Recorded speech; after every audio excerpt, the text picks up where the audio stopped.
Привет на всички! Аз съм Плам, а това е втората част от моето пътуване. Посетихме местността Рупите. Там енергията наистина е изключително силна. Казват, че усетиш ли неразположение там, то се пречистваш. И много се радвам, че успях да видя къщата на баба Ванга. Наистина се усетих пречистена и си припомних своята мисия, а именно да опазвам природата. И така преминах към своя творчески процес с Junk Journaling.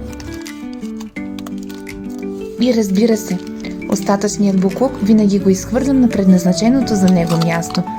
Това е важно за всеки един от нас, за да можем да опазим природата и за да можем да й се наслаждаваме още много дълго време.